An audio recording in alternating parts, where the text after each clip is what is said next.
Hey guys, welcome to this episode of the podcast. We have our friend Mustafa, Hello. and today we're going to be talking about MLMs, basically traditional marketing versus network marketing. It's a bit of a serious issue or serious topic, which unfortunately I've fell on the wrong side of it. Once Mustafa has as well. We have personal experiences with this. So we are going to have a discussion on the topic. Mustafa is going to bring up some valid points for us to look at on the topic. So, Mustafa, is there anything you want to say before we get started? Yeah, no. In today's topic, what we're going to do is we're going to first define MLM, multi-level marketing or network marketing, the fancier term that is. We're going to see what's the difference between a network marketing and a pyramid scheme. Then we're going to look at the history of multi-level marketing. We're going to also talk about how multi-level marketing is very similar to the structure of a cult. So like we'll also define like religions and cults because they kind of like are similar.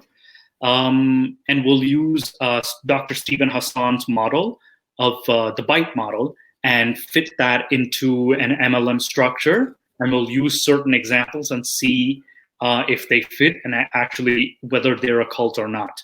So we'll actually do the comparison and we'll see what will actually then conclude. So Nick, do you have any questions? Yeah, so basically, like you said, we're going to follow that main structure. Yeah. I organized it into a list of questions to ask for a step-by-step basis. So we'll go in that level. Okay. So first question would be, as you said, we want to set some definitions. What's the difference between network marketing and traditional marketing? Okay, so in order to know the difference, first let's define network marketing. So I'm going to read you guys the definition from investopedia.com. And the definition of network marketing is a business model that depends on person-to-person sales by independent representatives, often working from home. A network marketing business may require you to build a network of business partners or salespeople to assist with lead generation and closing sales. There are reputable network marketing operations, but some have been denounced as pyramid schemes. So then that's the definition from investopedia.com.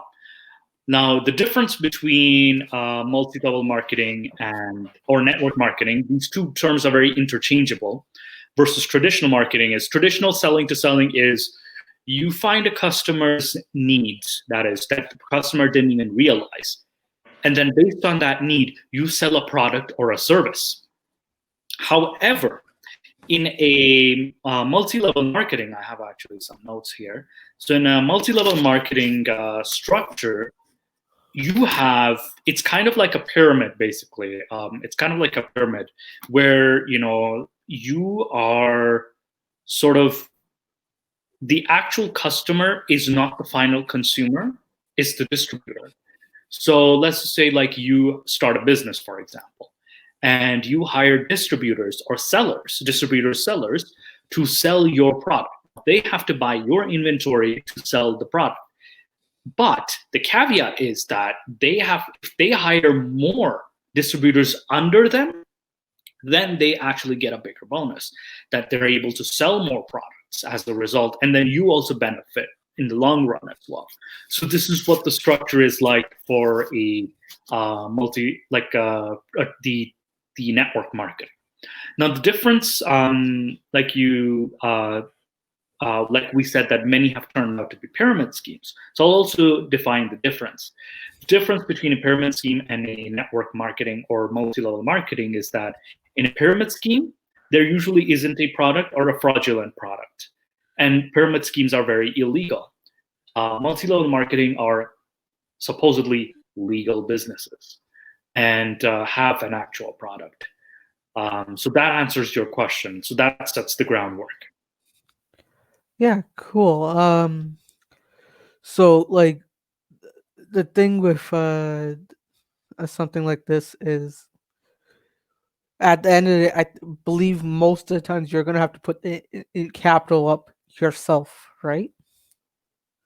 Did you say that again? As a, let's say like Nick, Mhm. imaginary Nick wants to set up his own MLM business, whether it be knives or something. I buy something from a distributor and sell it. Um, what I most of the time I would have to set up my business by buying the product from the main Yes. company, right? You are technically you are a distributor, so you are buying from the source, like the higher up, and then you buy the product, and then you sell the product, or hire representatives to sell the same product under yourself. So that's how it's structured. So it's kind of like one person then hires three people, then each of those three people hires three more people, and it kind of expands and expands and expands like that. That's how the company like that expands. Um, so do you have any questions so far? Other questions, Yeah. or should I go So on? yeah, basically, like the way I think about this is like, let's say, like, wouldn't it be if you have a physical object with a distributor and stuff? Wouldn't it just be easier for you, the main company, to have a division of that instead of contracting it out to someone else? Wouldn't it be cheaper? Like if I was like, let's say Amazon, I'm not gonna hire so like I'm not gonna hire someone else to do my distributing. I have my own warehouses where I do that. I use Canada Post and all that to Right. mail because of legal issues. I have to use their postal services, but other than that, I have my own warehouses where I can sell my own product. Yeah. So Wouldn't it be cheaper that route? now keep in mind the ultimate goal of an MLM is to get distributors, not customers. That's the big difference that people don't realize at first hand, is that the distributors are the customers. And I'm sorry to say, there you can sell the product to a final customer, but your job is to get as many distributors as possible. So it does, you can see where the problem arises. It's basically setting up for you're basically setting it up for a big scheme, a big pyramid scheme. And what's interesting is that there are actually like a few points that I have. Sorry, give me a second. Yes. So you are buying wholesale, like these products in wholesale prices, that is supposedly. Now, these prices are going to be very fictitious too. These are fictitious wholesale prices. Then these prices are going to be very impossible to mark up. And you will have to mark up to make any money. But the lower you are in that pyramid, I'm sorry, I'm going to use this term. The lower you are in the pyramid, the more you're paying in. Sometimes you have a $150 starter kit, $200 starter kit with, or paying for like an insurance license. Sometimes you're paying for like, to buy a certain product, you have to like update your inventory. So, and with the network marketing, there are no barriers to enter. There's very little barriers to entry. So anyone can get hired as a sales distributor, that is. So the motives of a MLM and a pyramid scheme are the same. They recruit people to sell a product and make profit off of them and sell products on the side. So that's that's how you would that's how I would summarize it basically. Did you have another question? Yeah. So at the end of why do you think the success at the end of the day it is a business, there are people making money in it, but why do you think the success rate is so low in this business?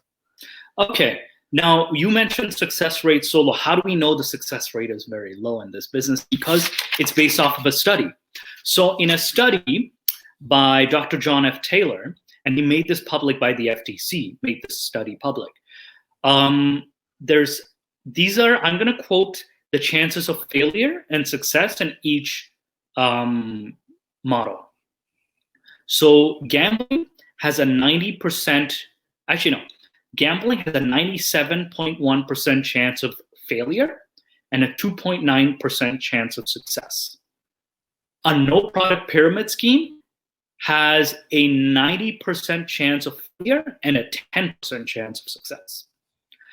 A multi-level marketing business has a 99.6% chance of failure and a 0.4% chance of a success.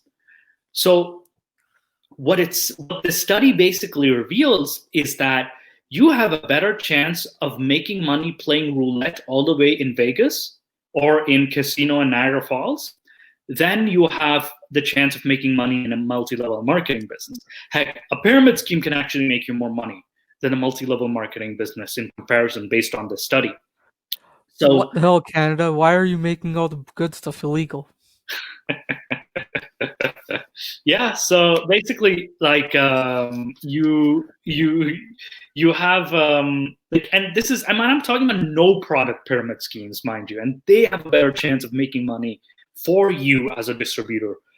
Yeah, and when Mustafa says no product pyramid scheme, he's talking about that one guy who comes in like a cheap tie from Goodwill, who has a mentor next to him in a half-ass decent car that he got at a used car dealership, trying to ask for $500 from you with no product or services.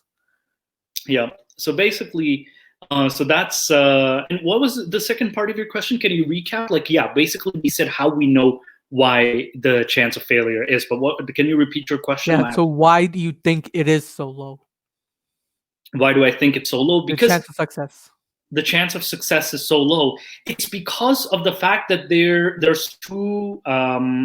What I found in my research, that is, based on the history of multi-level marketing businesses, is that there's a lot of it depends on chance of success or failure for whom. Chance of success for the person on top is higher, but the chance of success for the person lower on the pyramid is lower on the pyramid is much lower.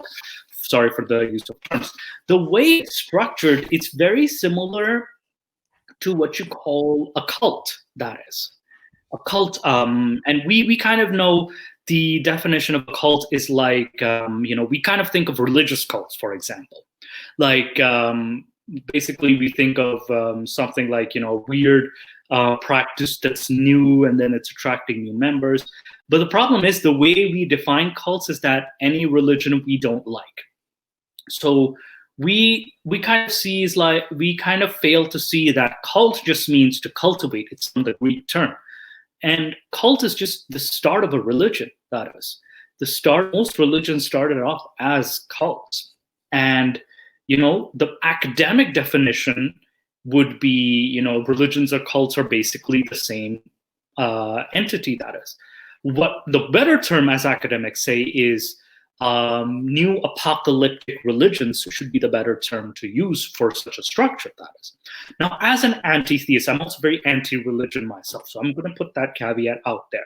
So I criticize religions, especially Christianity, Islam, Hinduism, Judaism, and Buddhism. I criticize these religions. So I'm very vocal about my criticism of said religions.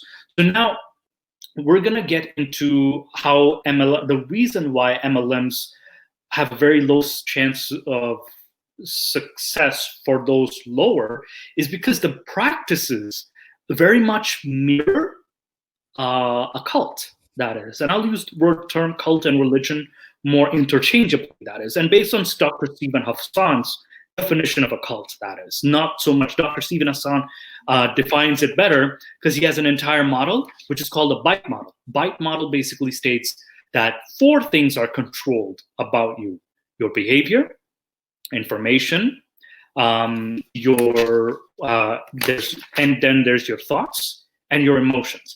These are the 4 factors in the BITE model, BITE, that are controlled by cults, but also by MLMs. So we'll take a look into that. So, but also first I'll outline like what are the similarities between a religion or a cult versus in an MLM. But I think we're back. I'm also going to backtrack. Okay, so do you want me to start with the history or the similarities first, or the history would be better? Yeah, I think the history would be a bit Better. better, and then we'll come into the topic of Why they're similar to cult status. yeah, why they're similar to cults, and if it's if in your opinion it is a viable business technique. Okay, perfect. So the first known multi-level marketing business started in 1886 called Avon, and it was started by a man. I forget the name of that. And it was the time when you had door-to-door salesmen. Now, to sell products that are for women, such as makeup and perfume, and the main target market is housewives. So you wouldn't want. It's a very conservative time too. So you wouldn't want a man entering a house when a wife or a housewife is alone at home. So it doesn't look very nice. So how they employed this man who started Avon employed women distributors, and the way he structured it is that because the employee compensation of that structure did not necessarily need to be ethical at that time. Because keep in mind, this is long before the women's rights movement and before women could vote. So keep that in mind. So employee compensation did not need to be fair. Women did not need to be paid equally to men. So he targeted mostly, and actually majority, he used women as his selling point, that is. And that's how the company grew, Avon. And it's, then you had popular companies arise like Mary Kay and Tupperware. So, and how they target women is that, and the reason they target women was because generally women were more connected to society. They had a social structure. They would talk to their neighbors, they would have friends, and they were better able to advertise to a community, and they were more likely to be connected to the religious community, aka the local church. So that is why you have, like, a lot of MLMs are also sometimes described as cult sisterhoods too. And there's the narrative with MLM since then that they say, oh, how we empower women, and we're giving you the way to financial freedom. Yeah, and that was the caveat used in the MLM, is that we're offering you, financial freedom. And they used the technique of guilt tripping mothers specifically, because the mother was given the option of, like, hey, you can work from home, you can sell this product, and you can spend time with your kids too. Because women, we have to admit, do, even to this day, spend the most time in unpaid labor, which is, they're also working, but they're also taking care of the house as well as the kids. So generally speaking, they're more, they have more unpaid labor time. So this opportunity seemed more attractive to them, and that's why the women were generally the target status. So this is the history behind MLMs. Now, MLMs also do reach out to men, don't get me wrong. But if you notice that they reached out to me, so they reach out to generally, they have generally female students. distributors. Yeah. But they still reach out to male distributors depending on the product too. Yeah. So whoever is more connected to a community is more given a bigger chance to reach out. Now, so what you're saying is MLMs are not sexist? Oh, here's one thing. There's called, like, used in an MLM is called boss babe. Have you heard of the term boss babe? Yeah. So where did you hear this term? Usually just where it's a male. I don't want to give out the movie name because I don't want to get trashed. Mm-hmm. But I'm pretty sure there's a popular movie out there that uses a lot of this. It's basically the one guy who has a bunch of lady employees thinking he's all cool. Yes. Like that sexual yoga guy, like, we come over. Yeah. So according to a YouTuber that I follow, Genetically Modified Skeptic, he states, and his wife as well, who also has a YouTube channel called Antibot, they state that the term boss babe is very thinly veiled sexism, because it tends to shame women who choose not to work, or like our housewives, that is, because they'll use the caveat saying, I don't understand why women are not using this. This would help them spend more time with their kids and their family. So the family carrot is also constantly dangled as well. So, that's why and boss babe is kind of like that term that, it's very false form of empowerment, that is, because it says that MLMs empower women. So it reaches a more emotional sentiment, that is, oh, we women need to stick together. So it targets the emotional sentiment as well. So that and actually there's a few more things. So yeah, how it empowers women. So they offer the opportunity to financial freedom, and then they also try to keep women on board as well. So if you see that, they'll use social lackings in our society as well as other societies, that we don't give women enough recognition. And because MLMs tend to love bomb and host these events, they also create a social circle of its own. MLMs end up creating a social circle of its own. Yeah. And you have what do you call it? There have been cases of women who initially made a lot of friends through multi-level marketing businesses, and when they decided to become more critical and vocal, these friends abandoned them.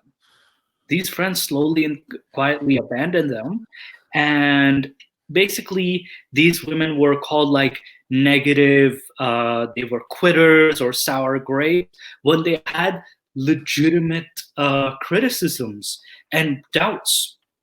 So they encourage you to cut off anyone who doesn't support you.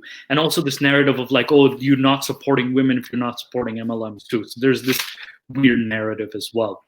And yeah, so and there's a lot of multi-level marketing businesses that are, like I stated earlier, Avon, there's Kiani Women, that targets so the target audience. Another interesting statistic, there's with person-to-person selling, I think there was 73.5% of individuals involved in direct selling are women. Yeah. Did you know that only 26.5% are men, but 73.5% are women that are actually better salespeople? I am offended. You're definitely going to be offended. Equality and MLMs, please. We as men actually lack. Statistically speaking, you can't argue with statistics. I'm sorry. So you're saying just because I'm a man, I have to sit at a 9-to-5 job? Exactly. That's what I'm exactly saying. Joking. I'm not joking. I'm just joking. Just because I got a rod? That's our inner joke right there. That's our inside joke right there. So that's how I've covered, what do you call it, the history of MLMs and how they target women. Now, how they target church communities and how they're similar to religion, that is, or religious communities they target. So generally speaking, multi-level marketing businesses will encourage you to go to your church circle or like your mosque circle or temple or anything like that, right? And they'll encourage you to recruit members from the same social circle. Now, what I've seen with MLMs is that they mimic the practices of mainly Christianity. The reason is because Christianity is the majority faith followed by most adherents in the Western world. Specifically North America, Canada, USA, we have a majority of followers of Christianity. So they use certain elements that are similar to Christianity, such as Altered States, which is kind of like, in their events. I saw a doTERRA event, and I even saw a MONAT event where a person is giving a very inspirational speech. That is, he's saying that you need to channel the inner energy inside of you. Like, these are the exact quotes. And I was very surprised when I was watching the 2018 and 2019 summits that they were having, and it's on YouTube. I was surprised at how this was not an evangelical speech. How I was very surprised that this is not a sheikh or an imam or a priest talking. Because I've seen, attending religious circles, you've seen the priest, the monk would actually talk more inspirational, bring out the spirit inside you better. So they hijacked that concept in religions and have used it in, multi-level marketing businesses, because they're not exactly giving you tools to succeed. They're just motivating you to sell. That motivating you to succeed because there's that, a chance of success. There's other things that they do, like they have music and there's a speech where I saw like Eric Worre had like a hands spread out, and basically people were chanting something. I was like, this kind of sounds like a religious service almost, or like someone saying, look at the person to your left, look at the person to your right. That's also like that's very like quasi-religious, if you ask me. Yeah. So this is called altered state. Altered state is like, it's like a prayer. It puts you in an alternative state of mind. It makes you feel spiritual, and it makes you feel more motivated, that is, and it actually strengthens your connection with your community. So this is what MLMs, the concept MLMs have hijacked. Other concepts from religions MLMs have hijacked, specifically Christianity, is the salvation narrative. Now, to those viewers who don't know what a salvation narrative is if you've heard the term, like, humans are inherently bad, they need saving from God. Like, you've heard that narrative, correct? Now, the adherent in that narrative must seek God in order to avoid destruction. Now, MLMs hijack the concept, so they replace the God or Jesus figure with the MLM opportunity. So replace God and just say MLM opportunity. This is the only time. So there's also a concept called eternal life versus eternal damnation, which is heaven and hell. So heaven and hell are replaced with a fulfilled, joyful life versus a miserable, unfulfilled life. AKA the miserable, unfulfilled life, you are slaving away at a 9-to-5. That's the miserable, unfulfilled life. Yeah, like, I never understood that point. Like, there's nothing wrong with working a 9-to-5 job. Like, if you're a 35-year-old man with like a 4-year-old and a 6-year-old at home, there's nothing wrong. It's steady income. Yes. You have weekends and after 5 p.m. off to spend time with your kids, and you don't have to worry if your business is going to fail the next day because you have constant income.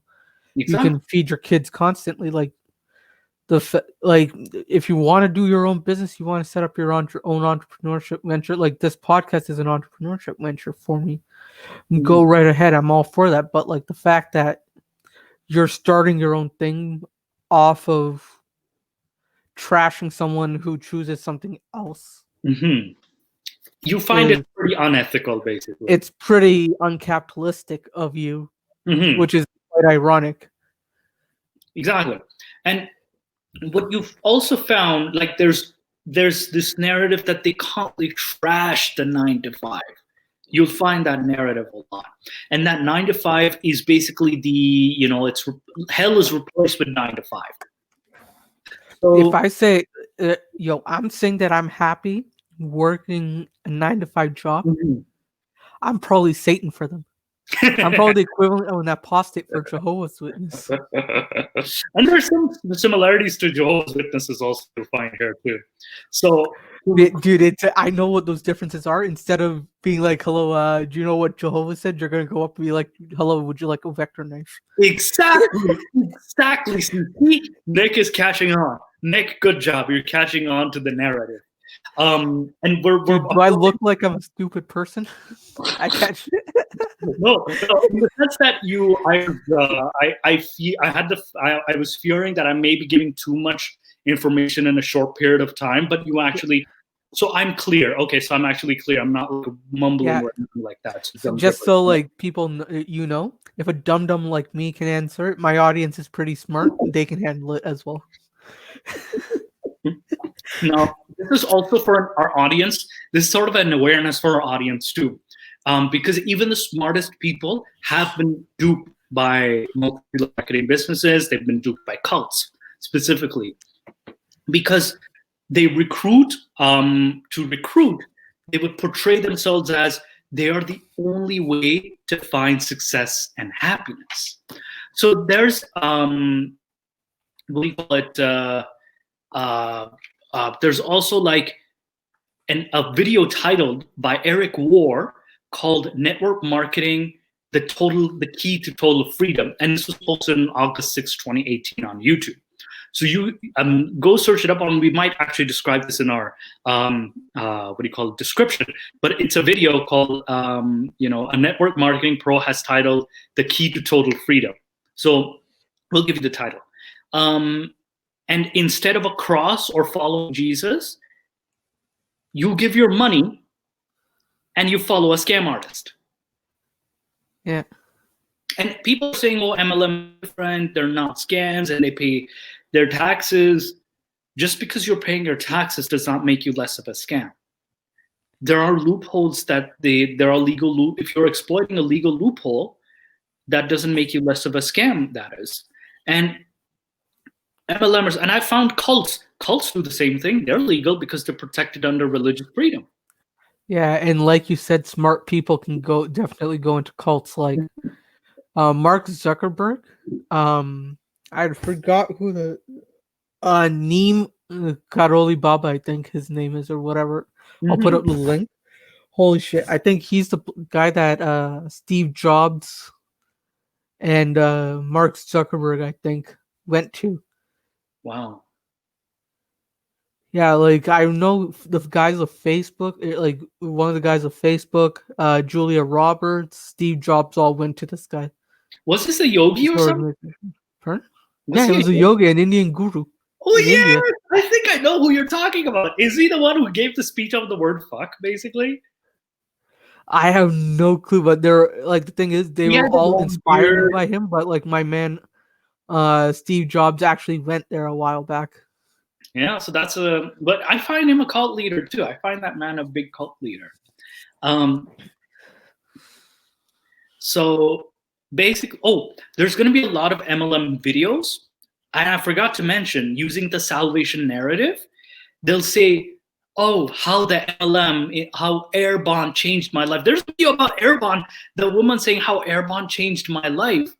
And I was under serious depression before cancer. I was under serious depression. And then I started snorting Arbonne. Depressing. And after I met Arbonne, my life was joyful and empowering. Dude, I got the perfect act for that.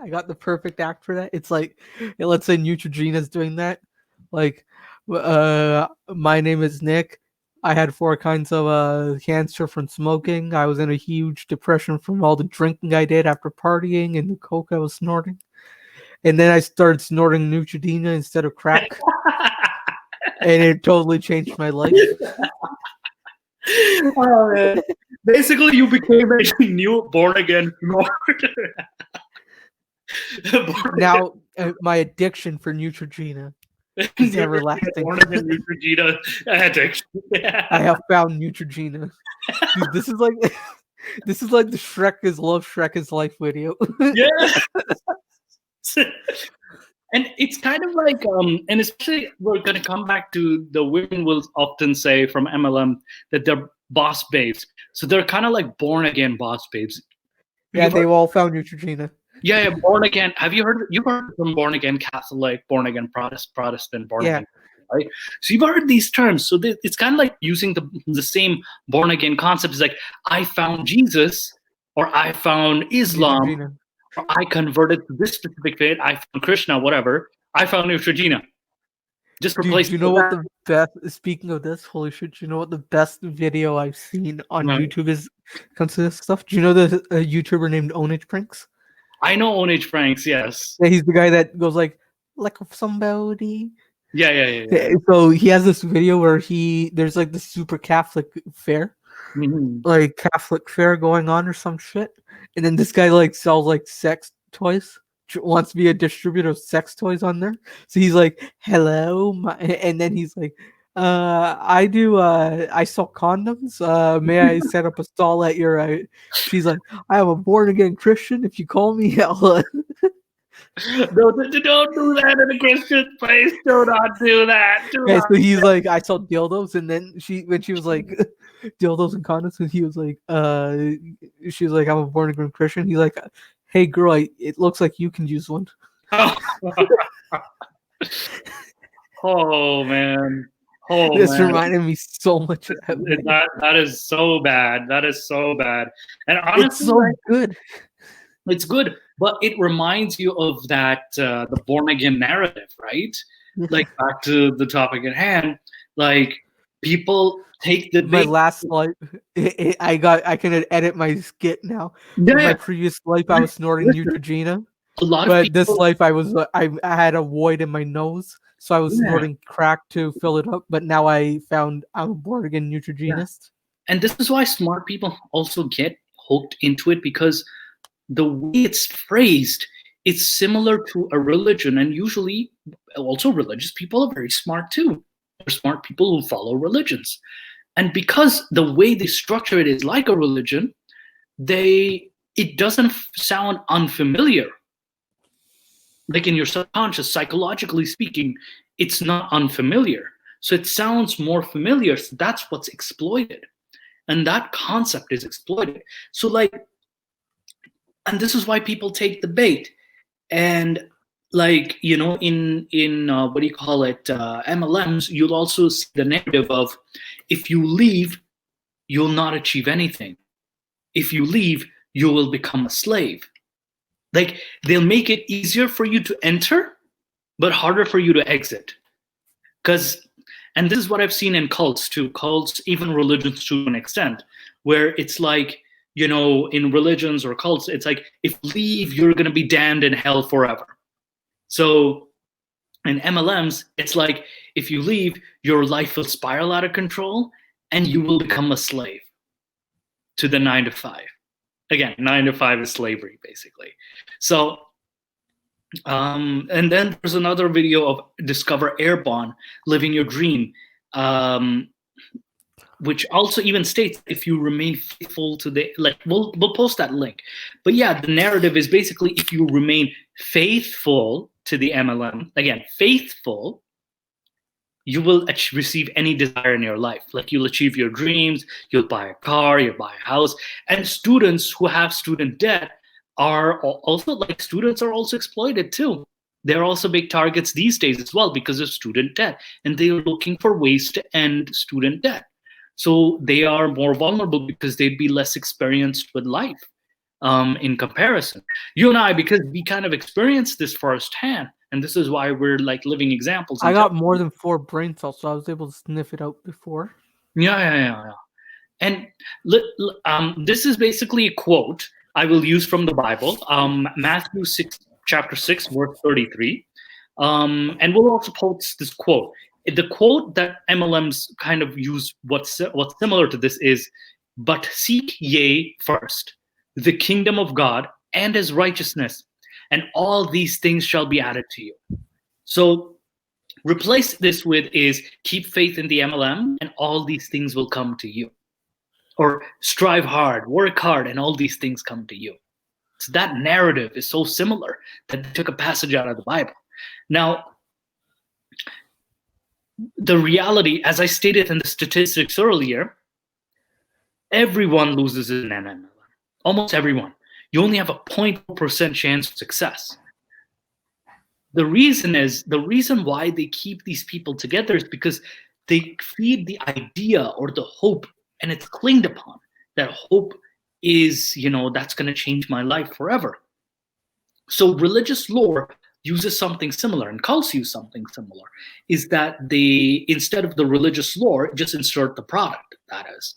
And there's a company called doTERRA that shamelessly uses the Bible to sell essential oils. I'm not joking.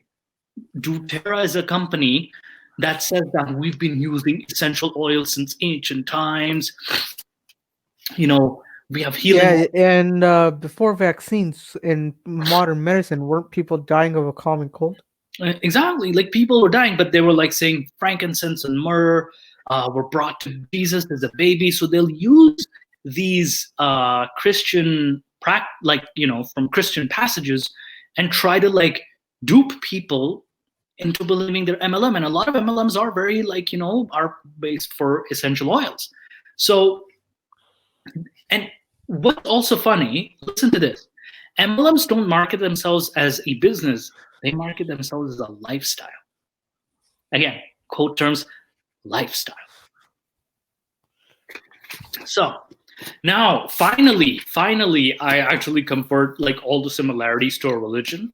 Now, we're going to use the bite model to indicate whether a MLM is basically like a cult or not. And Dr. Stephen Hassan, what do you call it, developed this model. So the 4 elements of this model are behavior control. We'll also post the model as well. Like I'll type it up and I'll send it to Nick, and you can post it in the description, the bite model, or a link. I'll send you a link to the bite model as well. So the bite model is behavior control, BITE, behavior control, information control, thought control, and emotional control. So we're going to examine each of these. So when it comes to behavior control, they promote what I was taking. There was some points, and I was taking the following. With behavior control, they promote dependence and obedience, so stay obedient to the MLM. They modify behavior with rewards and punishments. So modifying behavior means you'll have a monthly quota to meet. Like if you sell, you're going to be treated really well. If you don't sell, you're not going to be treated that well. They will dictate your clothing and hairstyle. So especially like products like Arbonne have dictated that, and many MLMs have stated that encourage their distributors to use their own product, like use their product as a lifestyle. Like instead of selling it, they also use the product, and they cannot endorse any other product. So this kind of control exists. They even Herbalife supplements regulates how much they eat and drink, their distributors, because they encourage to use Herbalife supplements. And sometimes they'll exploit you financially. So behavior control comes to financial exploitation. They'll even restrict your leisure time and activities, because in your off time, you're supposed to go sell to your neighbor or something like that. So they'll write books saying you should drop your leisure time and then go, sell. And then that's our behavior control. Then you have information control. So the MLM will deliberately withhold and distort information. They will forbid you from speaking with ex-members and critics of MLMs. So they'll say that, they were just sour grapes, or they were quitters, and they didn't have that drive. And what usually critics also come in the form of friends and family. Your friends and family could be the biggest critics too. They will ask you a lot of questions, and you're encouraged like, they're not supporting you, they're not your friends or your family. So that's and we've encountered situations where we have had to tell friends not to go to a particular MLM. And I think, Nick, do you have a story? I think you were telling me the story of a particular friend who nearly were paid to get into a multi-level marketing business. Yeah, like he was on the way they advertised it as well was like, guaranteed $20 per hour job and whatever. Mm-hmm. And like he was on the bus to go there, and he called. I was like, okay, let me call him to see how he's doing. It's been a while to talk. He's like, dude, I'm on the bus. There was this place that gave me an interview. I didn't even send my resume in. They just were like, yo, come in, $20 an hour. I'm like, first of all, dude, any job that's willing to pay you $20 an hour without taking your resume first is a scam. Second of all, what's the company? And then he's like, I don't want to name the specific company, but they were like, okay, you have to buy the knife kits first that you have to sell, Yeah. pay up to $1,000 for that. And I, the moment I heard that, when I went to an interview there, I got up and left. The guy's like, why are you leaving? I'm like, if I have $1,000 to pay for a box full of knives to sell, I wouldn't need this job in the first place. I'm coming to you because I don't have money in the first place. I need work. Yeah. And I told him that, and I'm like, dude, if they're asking you for money, it's not worth taking it. You're not going to set up a business. You're going to get employment so you can get money. If you had $1,000, you wouldn't be going to them for an interview. Exactly. And what's funny is that this is the form of financial exploitation that it's immediately in the get-go. And what's also like the reason people find it so hard to leave is because they've invested so much time and money, and they don't want to feel like they wasted their time and money, and they want to see it all the way through. And that's that. And they also, and this also is exploited because they have this narrative called like the insider versus outsider information, that is like an us versus them. Oh, this, like, they know that you're not gonna what do you call it, they know you're gonna succeed and they're jealous and all that nonsense. And they will require you to report, not only report thoughts and feelings but to your superiors, but they're also encourage you to spy on other members. So even other MLM distributors spy on other, like, their co-workers, and they can actually tell the superior like what's going on. So this is kind of information control right here. And like if you, for example, were inside that MLM and you said the same thing, for example, like why would I wasted $1,000, they would have reported that to the higher ups. They would have reported that information. And the third thing is thought control. Thought control is like, again, this kind of overlaps with the black and white thinking, right? And they can even change your identity. Like you become a 24/7 salesperson because of an MLM. Your identity, your thoughts entirely change. And like they use like all these motivational speeches and allow only positive thoughts, meditation, and you reject rational analysis and critical thinking.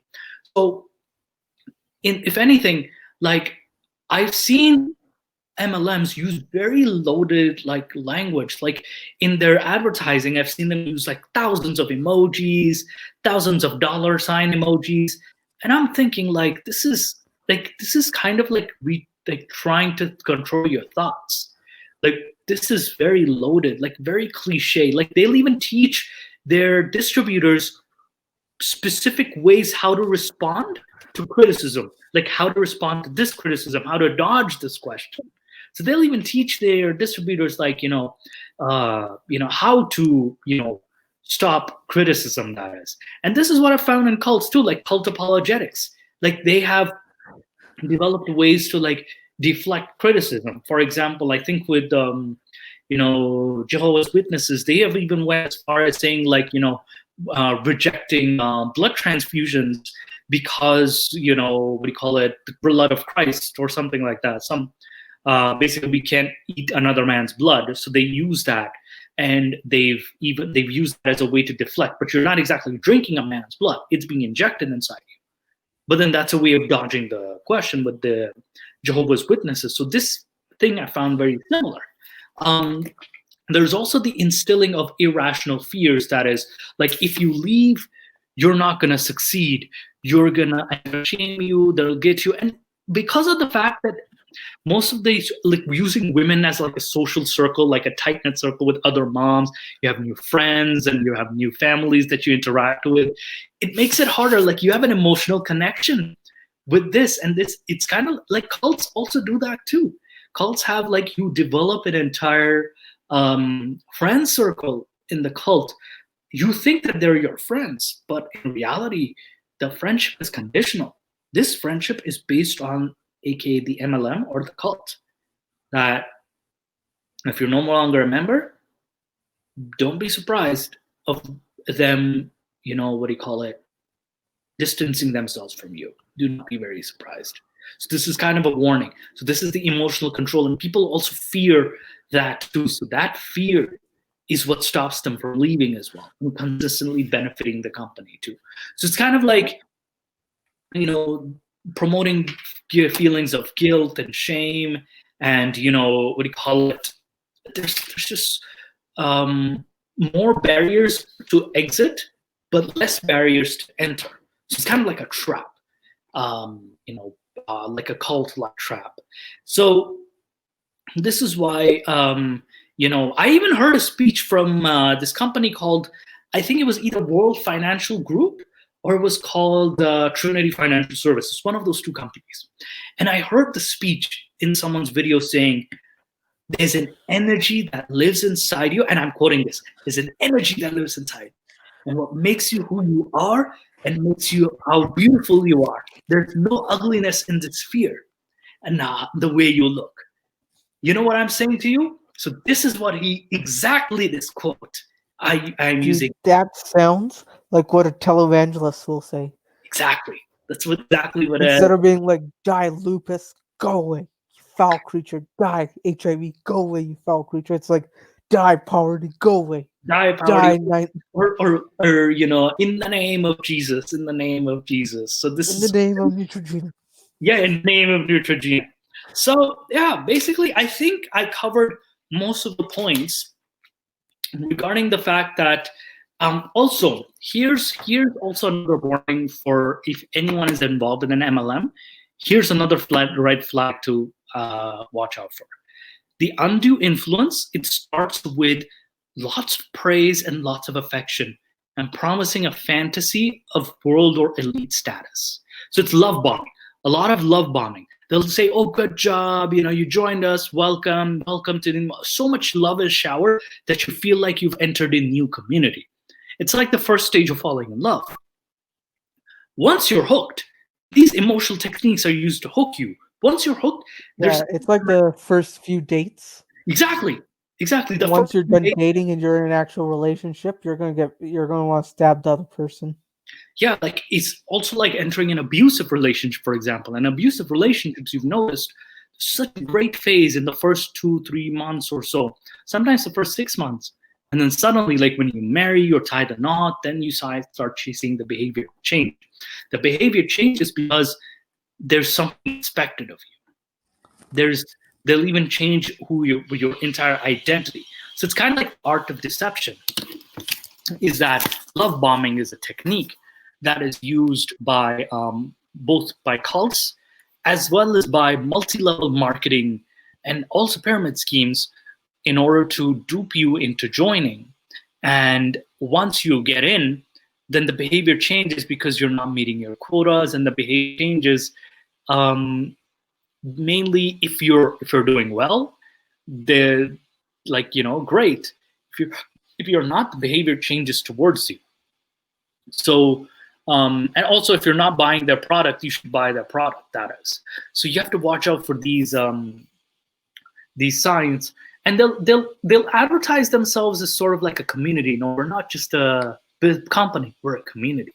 So watch out for those, what do you call it, red flags. So these are just some red flags that I actually found last minute. So I think that's this is a conclusion to what I had to say, the similarities between MLMs and religions and cults, and what do you call it, certain examples we discussed. Do you have any questions, Nick? So far, like, I just want to ask, there are legitimate companies out there that do follow a network marketing format. Right?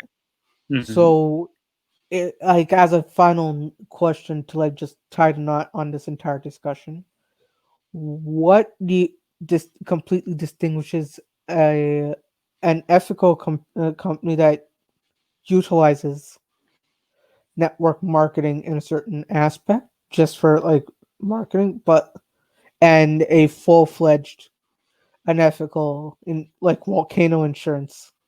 Now, here's, you want my honest answer in that? There is no such thing as an ethical company that uses the multi-level marketing formula or structure. I'm sorry to say, I'm sorry to break it to you, just because they're legal does not make them less suspicious. And they have a history of exploiting legal loopholes in order to, what do you call it, gain a high, like, grow as a business. Primerica is an example that I can use where they've relied on insurance agents. They even have a stock price in the New York Stock Exchange, but they are